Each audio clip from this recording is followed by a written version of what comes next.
Hello guys, कैसे हैं आप जी सब भाई। लोग। पिछले वीडियो में हमने हिंदी के आदिकाल साहित्य के बारे में जानकारी प्राप्त करी थी। आज हम हिंदी साहित्य के भक्ति काल के बारे में विस्तृत विशद और गहन गहन अध्ययन के बारे में बात करेंगे। भक्ति काल की प्रस्तावना।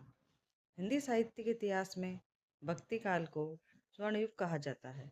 यह काल लगभग 14वीं शताब्दी के उत्तरार्ध से 17वीं शताब्दी तक माना जाता है। इस युग में साहित्य का मुख्य केंद्र ईश्वर, भक्ति, प्रेम, समर्पण, मानवता और आध्यात्मिक अनुभूति रहा। हिंदी साहित्य का काल विभाजन करने वाले महान इतिहासकार रामचंद्र शुक्ल ने भक्ति काल को हिंदी साहित्य की सबसे महत्वपूर्ण और प्रभावशाली अवधि माना है। भक्ति आंदोलन की ऐतिहासिक पृष्ठभूमि। राजनीतिक स्थिति। इस काल में भारत में तुर्क और मुगल शासन स्थापित हो चुका था। दिल्ली सल्तनत और बाद में मुगल शासन के कारण सामाजिक अस्थिरता और सांस्कृतिक टकराव की स्थिति थी। जनता आर्थिक और मानसिक रूप से पीड़ित थी।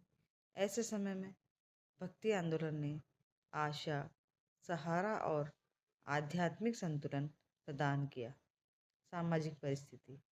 जाति व्यवस्था कठोर थी, छुआछूत और ऊंच नीच प्रचलित थी, स्त्रियों की स्थिति दयनीय थी, धार्मिक पाखंड और आडंबर बढ़ गए थे। भक्ति कवियों ने इन कृत्यों का विरोध किया और समानता, प्रेम और तथा भाईचारे का संदेश दिया। भक्ति काल की धार्मिक पृष्ठभूमि। हिंदू धर्म में कर्मकांडों की अधिकता और मुस्लिम समाज में कट्टरता बढ़ रही थी। ऐसे समय में संतों और सूफियों ने प्रेम आधारित भक्ति को महत्व दिया। दक्षिण भारत में रामानुजाचार्य, मध्वाचार्य आदि आचार्यों ने भक्ति का प्रचार किया। उत्तर भारत में रामानंद ने इसे जन जन तक पहुंचाया। भक्ति आंदोलन की प्रमुख विशेषताएं। ईश्वर भक्ति की प्रधानता। भक्ति दो रूपों में विकसित हुई। निर्गुण भक्ति यानी ईश्वर निराकार है। सगुण भक्ति ईश्वर साकार रूप में। लोक भाषा का प्रयोग। भक्त कवियों ने संस्कृत की जगह जन भाषाओं को अपनाया। अवधि, ब्रजभाषा, सदुकड़ी, राजस्थानी। इससे साहित्य जन सामान्य तक पहुंचा। गुरु महिमा। निर्गुण संतों ने गुरु को अत्यंत महत्वपूर्ण माना। कबीर कहते हैं, गुरु गोविंद दोऊ खड़े, काके लागू पाए। समन्वय की भावना। हिंदू और मुस्लिम संस्कृति का समन्वय दिखाई देता है। सूफी और संत परंपरा में प्रेम का समान तत्व है। भक्ति काल में समन्वय की भावना। हिंदू और मुस्लिम संस्कृति का समन्वय दिखाई देता है। सूफी और संत परंपरा में प्रेम का समान तत्व है। सामाजिक सुधार। जाति प्रथा का विरोध। स्त्री पुरुष समानता। कर्मकांड का विरोध। भाव प्रधानता। भक्ति काल में बुद्धि से अधिक हृदय को महत्व दिया गया। निर्गुण भक्ति धारा। इस धारा में ईश्वर को निराकार, निर्गुण और सर्वव्यापक माना गया। ज्ञानाश्रय शाखा। कबीर, जन्म 15वीं शताब्दी। प्रमुख रचना बीजक। जाति पाति और पाखंड का विरोध। सरल दोहे। कबीर ने हिंदू मुस्लिम एकता पर बल दिया। रेदास रेदास ने समाज में समानता का संदेश दिया। ईश्वर को प्रेम और सरलता से प्राप्त करने की बात। दादू दयाल, दादू पंथ के प्रवर्तक। निर्गुण भक्ति का प्रचार। प्रेमाश्रयी शाखा। इस शाखा में सूफी प्रभाव स्पष्ट है। मलिक मोहम्मद जायसी। रचना पद्मावत। प्रेम कथा के माध्यम से आध्यात्मिक संदेश। कुतुबुन। रचना मृगावती। भक्ति काल की सगुण भक्ति धारा।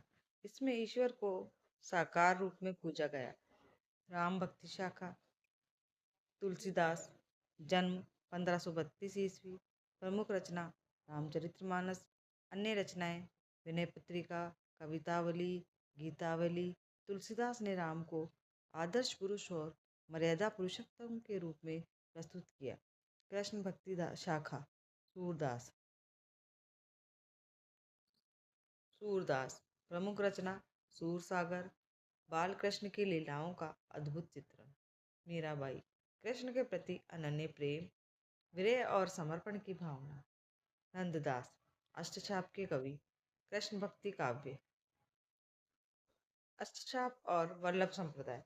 कृष्ण भक्ति में वल्लभाचार्य का महत्वपूर्ण योगदान रहा। उनके अनुयायियों ने 8 प्रमुख कवि थे जिन्हें अष्टछाप कहा जाता है।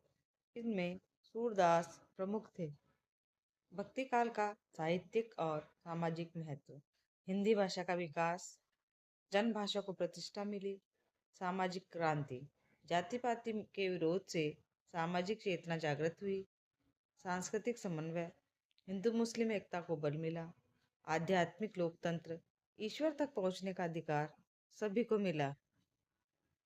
भक्ति काल की सीमाएं।